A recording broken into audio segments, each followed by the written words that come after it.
Hello everybody, my name is Ratnos, and in today's video, it is finally happening. So this is PTR patch notes for June 14th or whatever, 13th. And they are lowering the effectiveness of all primordial stones that deal damage by 40% to increase gearing options for players. They're compensating specific specs that are commonly using the Annulet ring for this damage loss.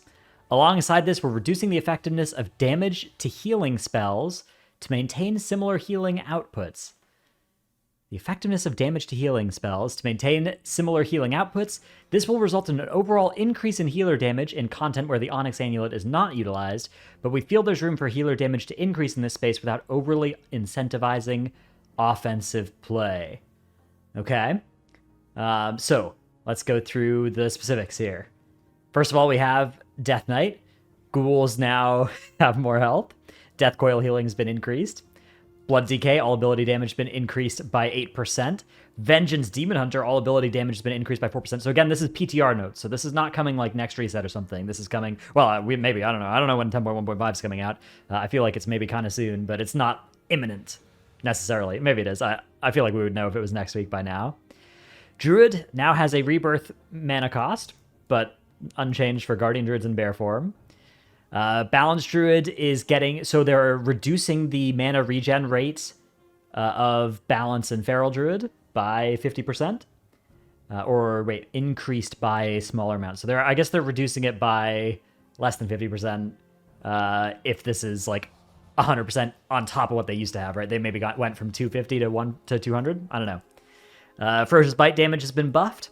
Dire Fixation causes your attacks to now deal 8% increase to your fixated target, was 5%. This was the new talent we talked about last week that causes you to basically mark one target to be taking extra damage from you, and kind of is designed to try and make it so that Feral has a little bit more of a single target knob they could turn, and I'm not surprised that they are turning that knob upwards pretty immediately.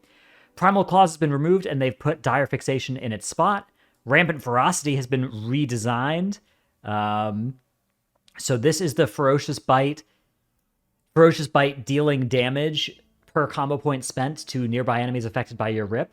Damage reduced by beyond 5 targets. So this, previously to last week, Rampant Ferocity used to make your Ferocious Bite deal a percentage of its damage, but now Rampant Ferocity has its own damage amount. That was true last week as well. What I think is new here is that Rampant Ferocity is now also affected by Razor Claws. Guardian is getting a 6% ability damage increase. Resto is getting a 25% ability damage increase. And Life Bloom is also not going to cost more mana unintendedly when using the Undergrowth talent. Evoker. In this week's PTR update, the order of specializations has changed. This will be reverted with the next PTR update, and the order will return to Devastation, Preservation, Augmentation. Huh. I wonder how they choose the order for these specs, because it's not alphabetical, right? Maybe it's normally alphabetical, but they made a special exception to put Augmentation in last because it's like the third spec that, added. I don't know. It's a mystery. Potent Mana, new talent that causes Source of Magic to increase the target's healing and damage done by 3%. Okay. So Source of Magic was a mana regen thing. I think you could only put it on healers, but making a target healer do 3% more healing, that's something. And 3% more damage, it's not much if it can only go on healers, but still. It's located in Regenerative Magic's previous position in row 8 beneath Source of Magic. Okay. Regenerative Magic has been redesigned and has been moved. So Regenerative Magic, I think, was this thing that made your Source of Magic's healing also heal you if you were low on health. It made a percentage of that also heal you, I think is what that used to do. And now it's just a leech amount, and it's been moved. Draconic Legacy has been turned into a 1-rank talent from 2, and you get 6% stamina from that 1 rank. Wow, that's going to be hard to pass up. A lot of people only put 1 rank into the old 2-rank Draconic Legacy because you used to kind of only have one kind of floating point that you could put somewhere, and you would shave the 1 off of Draconic Legacy to put that somewhere else. Its position's been swapped with Inherent Resistance, which I think is magic damage taken reduction, although I'm not 100% sure. Blast Furnace has been reduced to 1 rank from 2. 1 rank is equal to previous rank 2 value. So they're making a lot of changes here that are basically saying, okay, we want Evoker's class tree to have a little bit more points that you can spend in it, right? We're changing these talents to be 1 point, but have 1 point be as powerful as 2 used to be. Spatial Paradox now increases the range of a friendly healer's spells by 100%. It used to increase the range by 40 yards. So that's going to no longer... Interesting. That means that it's now going to scale with what you're targeting, right? If you're targeting a healer with some short-range effects like a Holy Paladin or a Preservation Evoker, then they're not going to be able to snipe somebody from halfway across the room or from all the way across the room. But if you're targeting one of the longer range healers, they will, right? If you're targeting a priest or something, they'll be able to hit anything within 80 yards. Mana regen has been had the same hybrid mana regeneration increase reduction. So a little bit less mana regen on augmentation in this week's build than last week's. I think still more than it was in the previous week's builds because they did this big thing with increasing the size of the mana bar and increasing the absolute amount of mana regen, although it's still in terms of percent of your mana bar that fills per second, it's still going to be a lot less than it used to be on hybrid specs. It's just you're going to get more casts in a single mana bar as well. Okay, Preservation is having a 10% damage increase outside of PvP, and Life Giver's Flame has been reduced, so this is that damage to healing reduction, I guess. Mage, Mass Barrier now always casts on nearby players instead of pets or summons. That's smart. That's smart. We don't like buffing those pets and summons, although I will say this expansion feels like pets are kind of getting beat up by a lot of dungeon abilities, at least this season it seemed like it. Fix some issues. Thermal Void's extension has been reduced with Glacial Spike down to 1 from 1.5 seconds. They already, I think, nerfed Thermal Void general case as well already, so not surprised to see maybe that hadn't happened with the Glacial Spike yet. Coldest Snap no longer resets the cooldown of Blizzard. Cone of Cold's cooldown while Coldest Snap is talented can no longer be reduced or reset by time manipulation, shifting power, or Cold Snap. Interesting. Yeah, okay, because Coldest Snap, I think, gives you stuff when you press Cone of Cold. Interesting. Because they've been reworking this. You can see the last couple of videos for discussion of it, but initially this was a new talent they made that made Cold Snap also give you a bunch of like Frozen Orb and stuff. And now I think on the last week's build, it was instead changed to be like on your Cone of Cold, which was modified to a 45-second cooldown with this talent. You would get a reset on Frozen Orb and stuff. So yeah, it seems like they're making sure that you can't then reset Cone of Cold to then do this more often than they want. Icicles now also increases Ebon Bolt damage. Mastery scaling for these spells is now separate from the single target spells. Okay, that seems smart. That seems smart to be able to have a different knob to tune for the AoE abilities versus the single target ones. Frozen Orb's damage has been nerfed. Glacial Spike's cast time has been increased and its damage has been reduced as well. So now that it scales with Mastery, they had buffed it and they want to buff it less, which maybe makes sense. Freezing Winds now gives you a Fingers of Frost every 3 instead of every 2 seconds, so that's a nerf as well. Fixed an issue with it not properly staying on the player when multiple Frozen Orbs are cast. They buffed Ray of Frost. They've nerfed Lonely Winter. They have swapped around the talent of Slick Ice and Thermal Void. And then they've swapped around the positions of Thermal Void and Slick Ice. So, okay, here's a question. If they put these 2 patch notes here, does that mean they're both back where they started? Right? It really makes you think, huh? Cryopathy damage per stack reduced to 5% from 8. It's now a choice with Splintering Ray, which is a new talent that says Ray of Frost deals 25% of its damage to 5 nearby enemies. Glacial Assault increases the damage enemies take from you by 6%, but no longer stacks. Its duration has been reduced to 6 seconds, and it's been reduced to 1 rank as well, so a lot simpler of an effect. The Icy Veins Water Elemental, because for those who haven't been following along, next patch, pressing Icy Veins summons your Water Elemental, and you don't have like a permanent Water Elemental anymore. So it no longer increases enemy damage taken from you, and instead increases the frost damage you deal, which is nice. That's a lot nicer because you don't have to worry about getting that debuff on all the enemies. Icy Veins Frigid Exposure renamed to Frigid Empowerment, which increases frost damage you deal by 3% up to 15. And that's the mage changes, so a couple of changes here to Frost. Over to Monk, Brewmaster has a new talent, Press the Advantage. Your auto attacks reduce the cooldowns on your brews by 0.5 seconds and block your target's chi, dealing additional nature damage and causing them to take 1% increased damage from your abilities for 10 seconds. Upon reaching 10 stacks, your next cast of Rising Sun Kick or Keg Smash consumes all stacks to double hit. This bonus attack can trigger effects on behalf of Tiger Palm. Replaces Tiger Palm. Okay.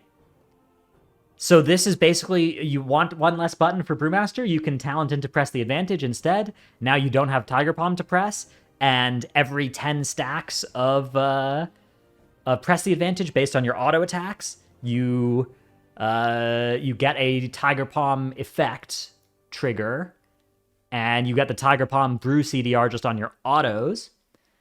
This seems very good. I like the idea of them designing some abilities that make it so that you don't have to have as many buttons bound on Brewmaster. That's really nice.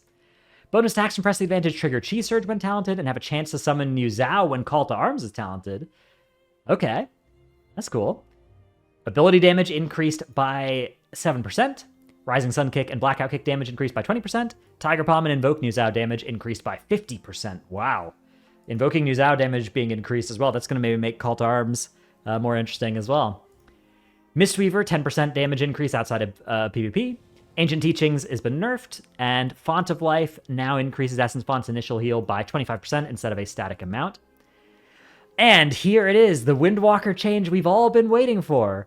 The one that will make Windwalkers finally great in PvE content. All ability damage increased by 2%. Wowee. Only 10 more patch notes like this, and we'll start to see some Windwalkers getting played. That's pretty cool. The Onyx Annulet nerf, actually, Windwalkers are definitely still losing on this patch note. So, unlucky. Maybe they forgot a 0. It's possible. Holy Paladin. Okay, a lot of Holy Paladin changes here. Commanding Light nerf, Glimmer of Light nerf, Holy Shock nerf. So Holy Paladin got a lot of changes coming into this. Like, there's already been a lot of changes, so don't think of these as nerfs relative to the live version of Holy Paladin. Think of these as nerfs relative to the PTR version of Holy Paladin, which I heard was awesome. I heard was, like, really, really, really good. So I wouldn't call Holy Paladin dead off of a wall of text of nerfs for them. But let's see how many of these are nerfs. So Holy Shock Healing nerf, Fading Light nerf, Veneration nerf. Venue Crusader now activates for 8 seconds through Awakening. Shield the Righteous now reduces the cooldown of Crusader Strike by 1.5, was 2. Daybreak has a new animation, that's probably a buff. Awakening can now only trigger in combat. Awakening stacking buff duration increased to 1 minute, was 30 seconds. So some quality of life here. Fixed an issue that prevented Judgment from functioning with Fading Light. Fixed an issue that caused Holy Shocks from Rising Sunlight to not cast if the target was over 40 yards away after the initial Holy Shock. All spell and ability damage increased by 10%, and notably, unlike the other healers, this does function in PvP. Avenging Crusader now heals for 360% of damage done, was 400%. I believe this used to be as high as 575, but yeah, not surprised to see this going down.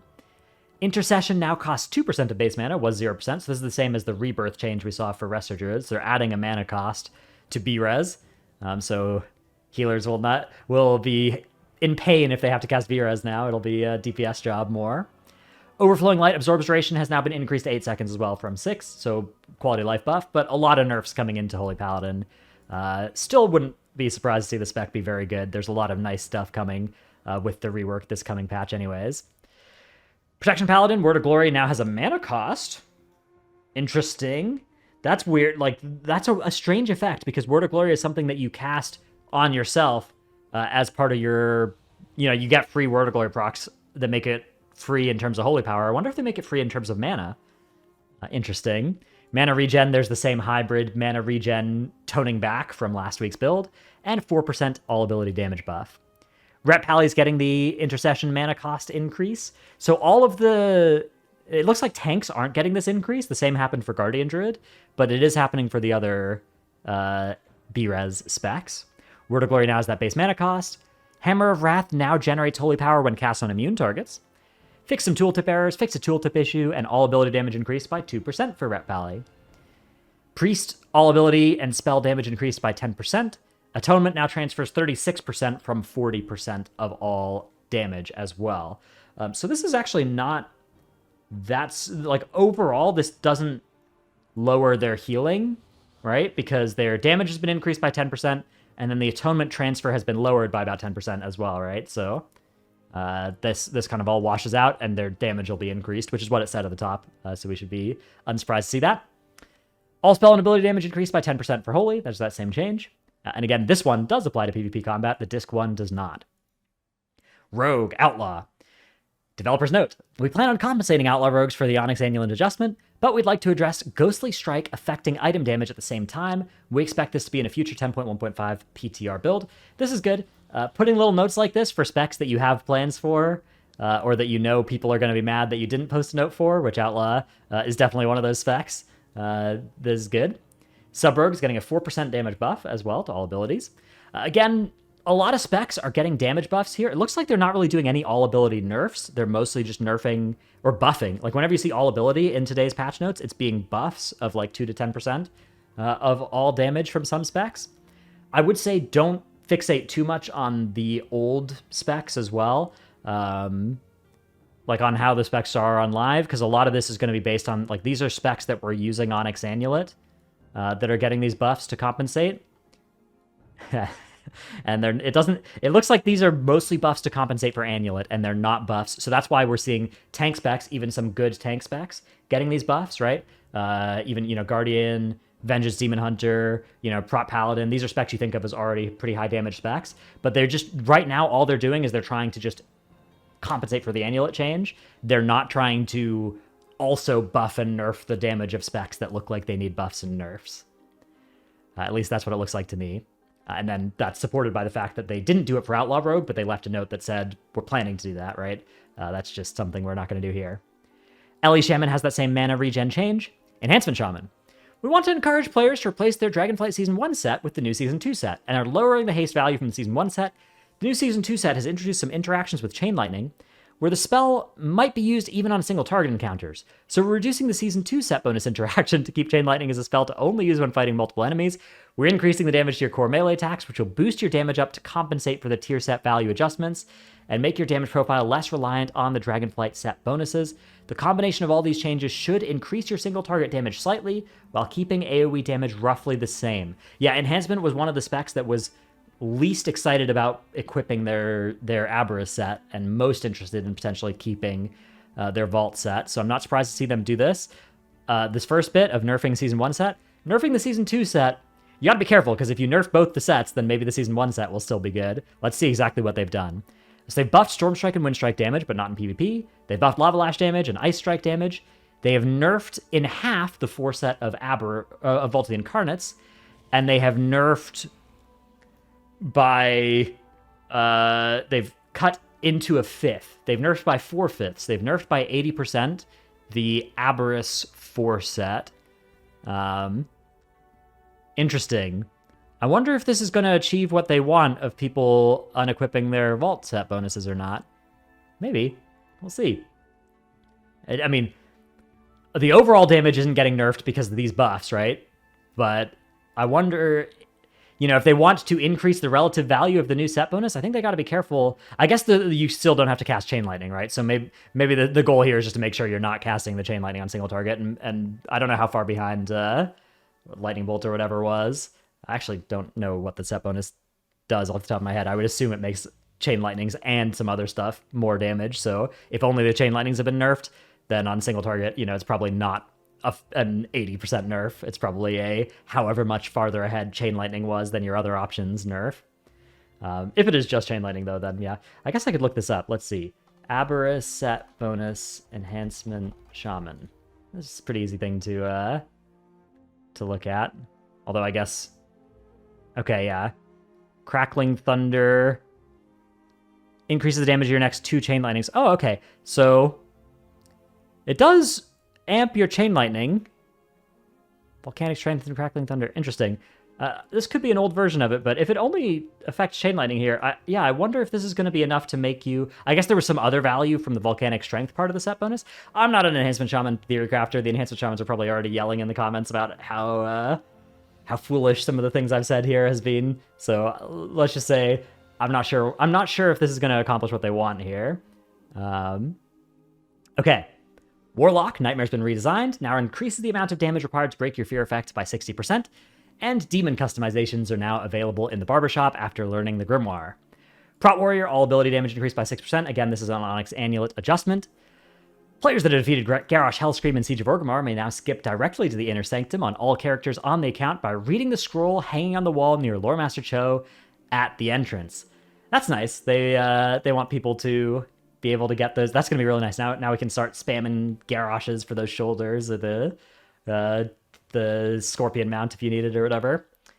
Adjusted boss health in classic dungeons during Chromie time. They were scaling incorrectly. And they bring it and the present timeline into better alignment. Okay. When they say adjusted, they say scaling incorrectly. They're not saying whether they made them easier or harder, which makes me think they made it harder, but I could be wrong. All Onyx Annulet primordial stones that deal damage now deal 40% less damage. So one thing I'm a little bit worried about is that they haven't made the ones that do healing do less healing. I think Onyx Annulet is still a pretty good option for healers with just the exuding steam setup, right? Wild Spirit Stone, that stuff. So I think they might need to make sure that they also nerf the healing stones to make sure that healers aren't still using this cursed ring.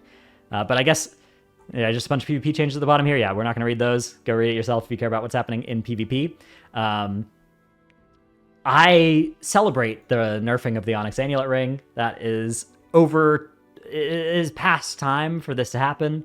The Onyx Annulet ring is really annoying to have that be BIS for all specs. Or for not for all specs, but I think it's 20 of the 39 specs that Onyx Annulet is either BIS or great for. And then there's a couple more specs that it's like mid. And then there's a few specs that aren't interested. And I think that was pretty bad.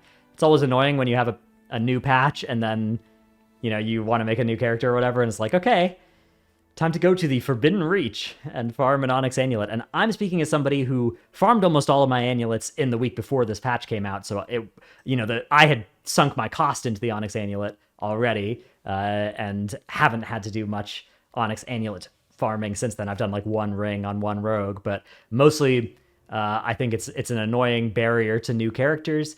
And also it's just weird, they've moved the game in this direction of item level being really indicative of which items are good and bad. And when you do that for almost all, but not actually all items, it does create this really weird vibe.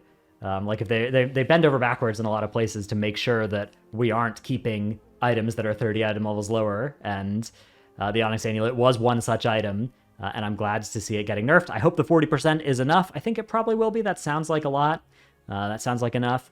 I do think they should make sure that the healing side of things also does get impacted here sufficiently as well. That might be a change to do in next week's build, though. Anyways, that is the PTR notes from today. Hope you've enjoyed this video. I intend to keep making these every week as there are new PTR notes. Thanks for watching. Let me know in the comments below if I misunderstood or if you have some insight into one of the changes that I read out for your spec. I've been playing a lot of the specs, but I still don't have encyclopedic knowledge of all of them yet, but I'm working on it. Thanks for watching, and I'll see you in the next one. Bye.